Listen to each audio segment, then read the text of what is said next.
Welcome to the Motherhood Alliance podcast, the podcast dedicated to empowering moms and families on their health and wellness journey. I'm Brittany Suttner. And I'm Andrea Rinkus. Together, we're here to explore holistic approaches that go beyond conventional medicine. Each week, we dive into topics that matter most to you. Everything from nutrition and mental health to alternative therapies and natural living. And whether you're a new mom navigating the early stages of parenthood or a seasoned pro looking for new ways to support your family's well-being, you're in the right place. Even better, all of our guests are local small business owners who you can actually talk to and work with. You can learn more about today's guest and connect with hundreds of other health and wellness professionals through our informative and easy-to-use directory at motherhoodalliance.com. Before we get started, keep in mind that this podcast is for informational and educational purposes only and is not a substitute for personal healthcare advice.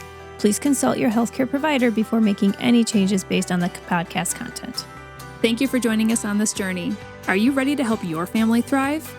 Let's get started.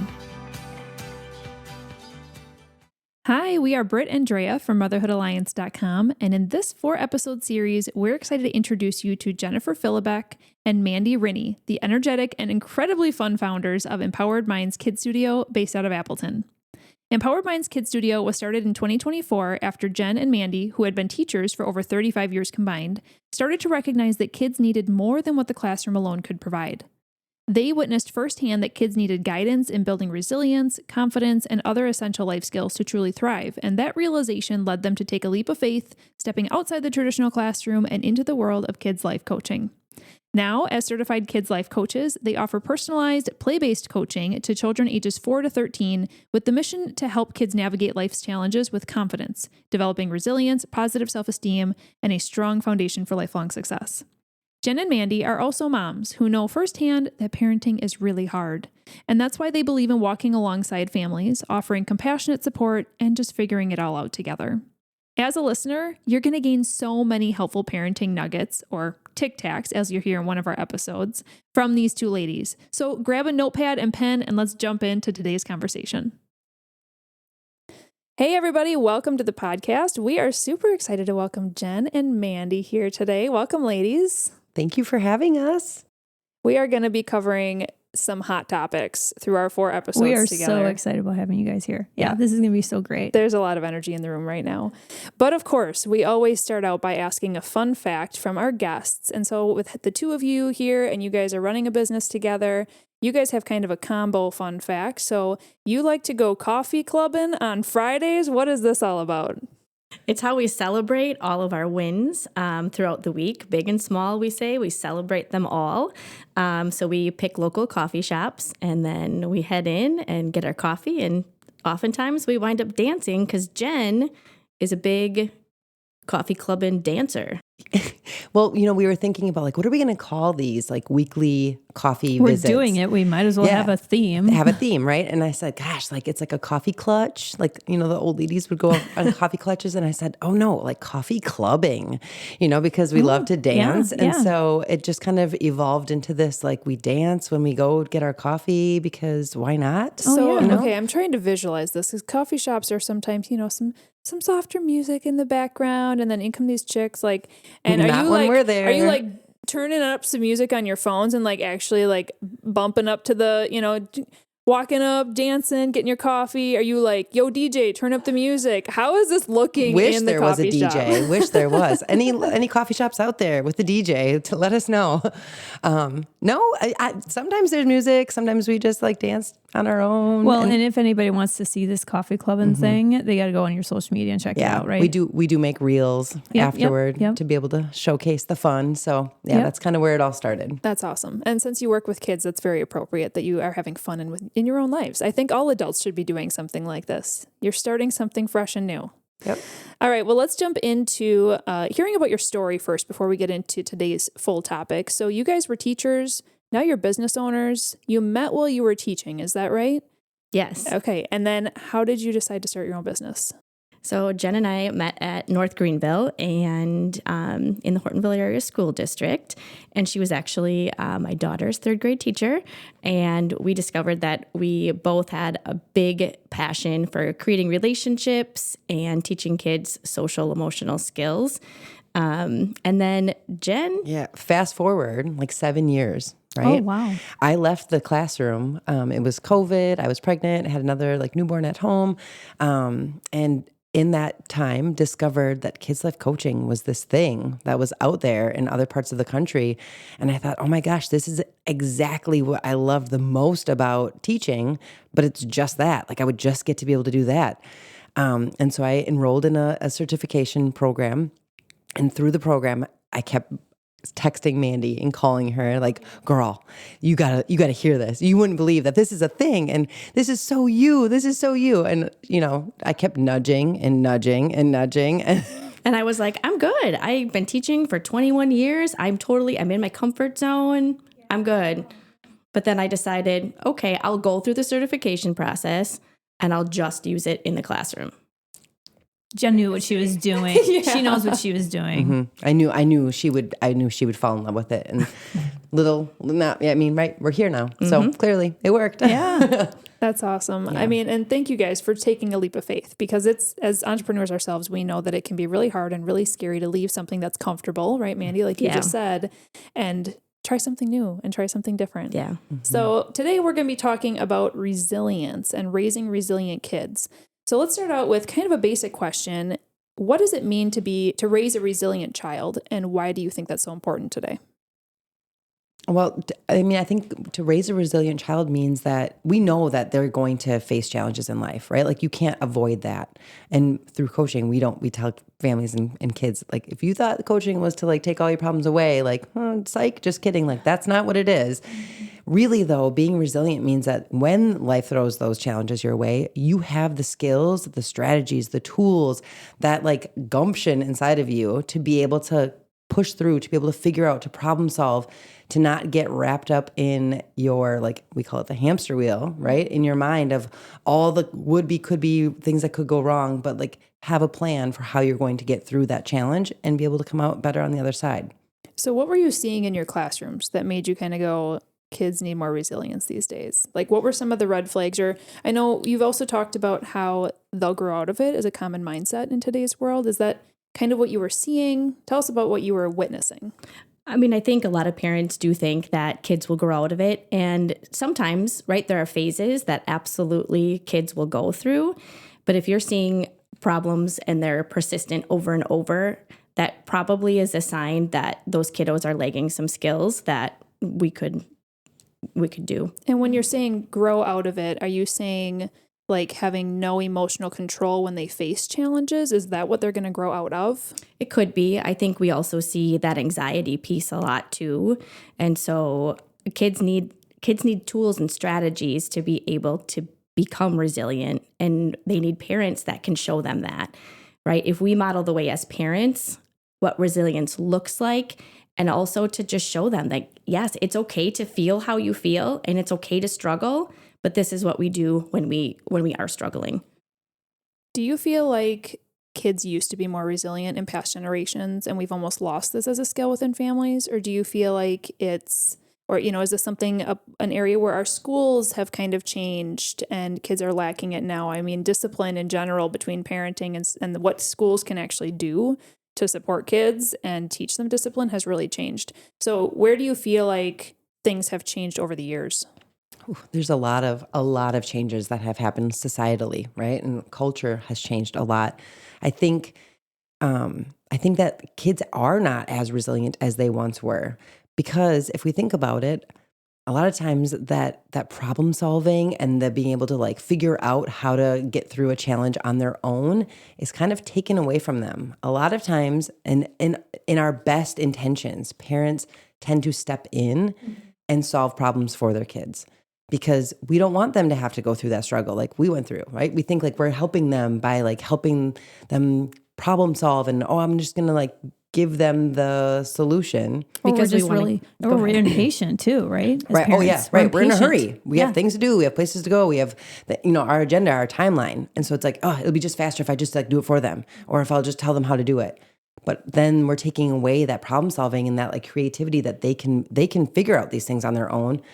So there's that piece big time. Mm-hmm. For sure. I totally agree with that. Even just with kids, my kids in my own home, But let's get into some tips and like practical applications so that the parents listening can like walk away from this conversation and have a couple things that they can try. So what are some ways that parents can teach resilience at home? Because what I'm hearing you say is that resilience can be taught. It's not always, something you have to learn the hard way from circumstances. So how do we do that? I think helping kids first and foremost name their emotions. So talking about feelings, I think that in homes and at school too, that isn't something that's at the forefront, right? We don't want to be uncomfortable as parents or adults because we know that those feelings are uncomfortable, but helping kids to be able to, I say, name it to tame it, right? So I'm feeling angry. And then that next step obviously would be like, this is what I need. These are the tools that I need to regulate my body. So I think naming and validating emotions is important. Mm-hmm. I feel like we should be applying this to the parents first. Like yeah, us adults, we need to have these skills. Like we need to be working on them in order to help our kids, right? And so I feel like anybody listening to this right now, apply it to yourself first as you teach your kids this stuff. Right? Yes, there's a great book out there. It's called Permission to Feel by Mark Brackett. Okay. And it really talks about that need for that adult social emotional learning because we didn't grow up with this, right? These are things that we have learned, and how amazing would it be if we have those skills and that knowledge in place so that we could in turn teach our kids and model it, right? It's like how we model things. So we say that to parents all the time, like, you have no idea the impact that just by saying like, you're in the car and you're frustrated because maybe you're like running late and you're like, oh, I'm feeling frustrated right now. Like I can feel like my heart is beating really fast and my like hands are getting tense and I can like feel that I'm breathing faster because I'm really like worried that we're going to be late. Like saying those things out loud and then be like, okay, but I'm going to take some breaths and I'm going to like breathe through this and I'm going to tell myself like, it's okay if we're late. We're just going to get there safely. We do a lot of that internally, but if we just vocalize that and said that out loud, we're modeling for our kids, oh, like, look at what mom's doing.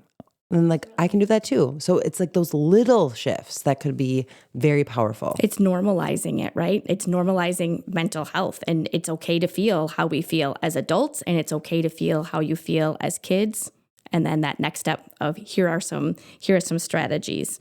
I would also say that problem solving piece, which we talked a little bit about, don't do everything for your kids, right? Because the goal is to have them be independent. They're going to grow up. They're going to leave our house at some point, and they're going to need to be able to do these skills. Jen's laughing because we had hockey this weekend, and my son Gabe, he forgot his toothbrush because at 10, I think you can pack your own things. Sure. You should be able to do that. So we get to the hotel and he was like, Mom, I forgot my toothbrush. My husband was like, well, let's just go buy him one.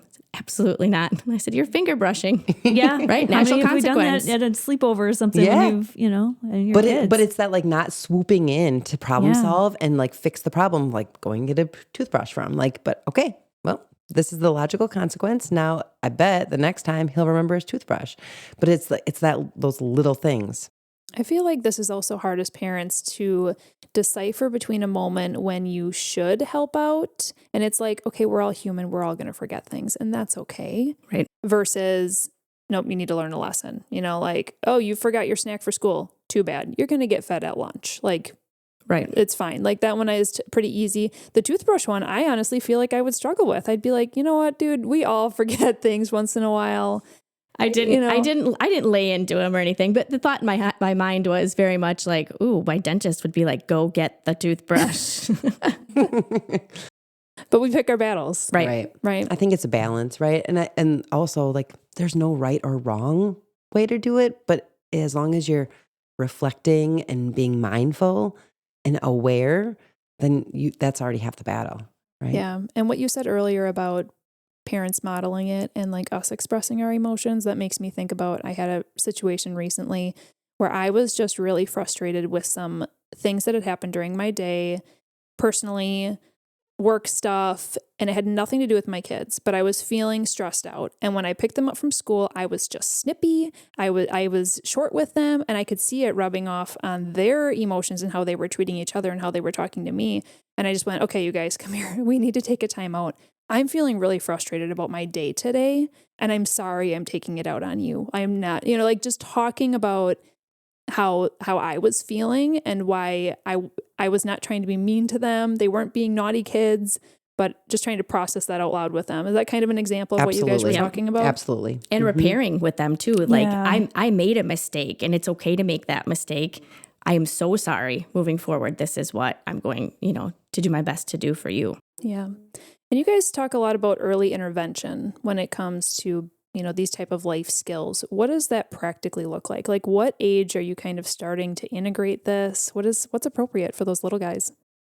Well, Jen and I originally thought maybe like that 7 to 13, age range. But as we've grown and as we've learned and gotten some feedback from the community, we just recently developed a program for the littles, 4 to 6. So I definitely would say starting just with naming the emotion. What does it look like on your body and somebody else's body so that they can get used to the emotions that are beyond happy, mad, sad, right? Digging a little bit deeper. What can we notice? How do we know the difference? And then the next step is like, how can you communicate that? And once you know how you're feeling and you can name it, then how do you communicate that without, having a tantrum or melting down or, whatever it might be? How can you communicate that in a safe and a positive way so that we can teach them that that's like the next step, being able to ask for what you need? So you're teaching resilience as some of your coaching programs now. Let's really quick just go over what kind of coaching programs do you guys have? Is it one-on-ones? Is it group? Is it like parent and child? What do these look like? Girl, we got it all. Okay, mic drop. Yeah, we started with one-on-one coaching. And then we saw that, wow, it was so much more powerful when the families were also involved. So then we opened up family group coaching, which is like groups of families together, which was like mind-blowingly amazing because they're not only learning, hot tips from us, but they're learning from each other, and they're like normalizing what's happening in their home is happening in other families' homes. And that was beautiful. We do skill building camps as well. So like maybe like a weekend morning or like this summer we have like week long camps. So, I think we're kind of like doing a little bit of it all. And then even we have a parent workshop that's coming up as well. So just helping to give parents the language to use with their kids. Do you guys, like when somebody comes in for one-on-one coaching or even group coaching or whatever, do you find it where some parents are like, fix my kid, but they don't really look at themselves, or they don't realize that they're probably the problem or part of the problem? Like you can poke a little bit here because this is the truth. Like how can we help our kids? We need to work on I would say the majority of the time when families come in for coaching, whatever type of coaching it is, it's typically with the initial mindset of fix my child. My child has a problem, or, this is impacting our home. My child's problem is impacting our home or our family. And then the shift begins to happen and the kind of like the fog clears. And I think that realization of like, oh, this is much more than just my child's problem. Like this is something that like I may play a role in as well. Well, and I can say too, like, I mean, my son goes to see Coach Jen as well. So I definitely plug in. I love this program, but, and I knew that it wouldn't just be him working on stuff. It would involve us too. So I know that like when you do talk to these families, you're like, hey, it's not just your child doing this. It's like a whole family thing. And by the way, every night my kids listen to your reformations on their speakers. And I do too. I have Coach Jen in my head when we go to sleep because that's what I hear in the other room. Yeah. I mean, I think that when we can open ourselves up, we always say like, we don't ever want kids to think that they're coming to coaching because they have a quote unquote problem. Yes, that is not our approach at all. So we really like play on strengths and like what they're really, really great at. But we also say that like, this is a whole family approach. So like, yes, your son or your daughter might have a goal that they're working on that week, but how meaningful would it be if the whole family had a goal? And then at dinner, you're like, hey mom, how's your goal going? Hey dad, how's your goal? And you can check in with each other. And like, it becomes this family growth mindset of like, we're all trying to become better selves, not just, Johnny, because he has a quote unquote problem. Like that's not meaningful. I want to circle back before we end this episode to talking about a little bit of older kids. So let's say that there's a parent listening to this and they're like, oh boy, I have a 10-year-old, a 12-year-old, and I am kind of realizing I do a lot of things for them. And I want to start fostering more resilience, more independence. But if you're making oatmeal for your child every morning, they're going to fight you stopping that. So what tips do you have for families that kind of want to start fostering more independence, but their kids are resisting? I think start small, right? Because they're used to you doing everything for them. I have a family that I'm coaching right now that they're working on some independence. This kiddo is 13, almost 14, and is kind of attached to mom all the time. So we set really teeny tiny goals of like walking ahead of her in the grocery store instead of next to her, so that eventually like he can go and run an errand for mom. So little teeny tiny steps that don't make it seem so big for the kiddo, I think is really important, breaking it down. I feel like that is also where you guys come into play, is hearing that from you as like, hey, you can do this. Here's some suggestions, is going to be much different than mom being like, hey, why don't you walk ahead of me? What? No, it's going to be very different. So that's where mom wouldn't have any idea necessarily that that's a great step, right? Mm-hmm. So it's like having a coach tell them like, this is a good idea. This is what you should be doing or what you can do. Here's an option. And then they can trust you. Because this parenting thing is hard. Oh, yeah. No one tells you how hard it's really going to be. And we always say there's no book. You don't know. So being able to have, like we say, we like to be the village. We love to be like the support and the cheerleaders, the whole team, right? Like we'll be your whole team that kind of helps support you in whatever the journey might look like. I love that. One more question before we end this episode is, how can parents distinguish between like normal developmental behaviors? At a certain age, certain toddlers, they can't do certain things. But how do they distinguish between normal developmental behaviors and then like behaviors indicating that they should be really starting to challenge them in this area, or maybe even seeking help? I would say like if they are noticing that maybe like there's extreme anxiety or fear that's impacting their daily life, right? Or that's maybe like impacting their social experiences with friends or with family, that seems a bit out of the normal range. Like we all kind of have like a gut instinct and kind of feeling of like what feels normal and what feels a little bit more that it's impacting more of our daily life. I would say that would be a little bit of a red flag. And if it's repetitive, I would say too, and it's okay, right? Like I know that we want to protect our kids and we want what's best for them, but it's okay to ask for help. I think it's so important to advocate for your own kiddo, right? Yeah, and you talked momentarily about anxiety, and that really makes me think about how prevalent this is in today's age. Anxiety to a clinical level is one thing, but also just basic nervousness as kids are having to do new experiences that are unfamiliar. So I know my daughter, whenever she had to get up in front of a crowd, Christmas program in preschool, the whole week before, my belly hurts at bedtime, like anxiety coming out. And I knew what it was for most of the time. But what tips do you have for parents that are trying to help their kids through a moment when they're going to have to face some growth and they have to be brave about it, but it's really hard for that kiddo to understand? How do you explain that to a child and help them take that step? I think first letting them know it's okay. It's okay to feel that way. I have felt that way too, going back to that modeling piece, and then giving them some tips, maybe teaching them a breathing strategy that you would practice, not just in that moment, but if it's one of those things like all week long, like you said, let's practice it while you're regulated so that when your kiddo is dysregulated, it becomes more natural. Awesome. Thanks for that. This was a really great first episode. Resilience in our kids is truly, truly needed. Really quick, so the audience knows, how old are your kids right now? I have a 4 and 5-year-old, almost 6. Mm-hmm.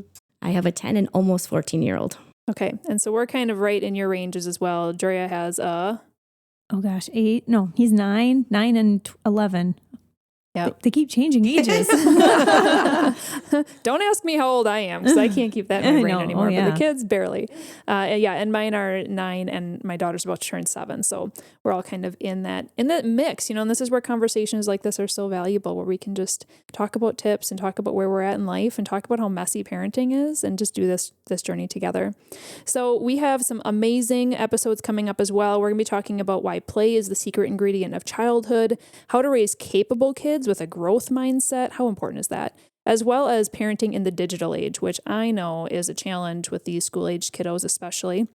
I do want to mention that Jen and Mandy are offering a 10% discount on any of their coaching programs for our listeners. Thank you both so much for offering that. If someone would like to take advantage of that, how should they contact you? What is your website? It is empoweredmindskidstudio.com. Perfect. And you guys are very active on social media. We are. Yeah. You can send us a Facebook message or any of those options. Thanks, ladies, for this awesome conversation and these tips. I thought it was super, super helpful, and we can't wait for the next one. If you enjoyed this episode, would you consider leaving a rating or review or sharing it directly with a friend who could benefit from the information? We know that you're a busy mom or caregiver, and our goal is to make your life easier by bringing tips and tricks directly from experts into your earbuds. By sharing this episode with someone you love, you can play a critical role in helping to make their life easier as well. We appreciate your time and thank you for being a part of the Motherhood Alliance family.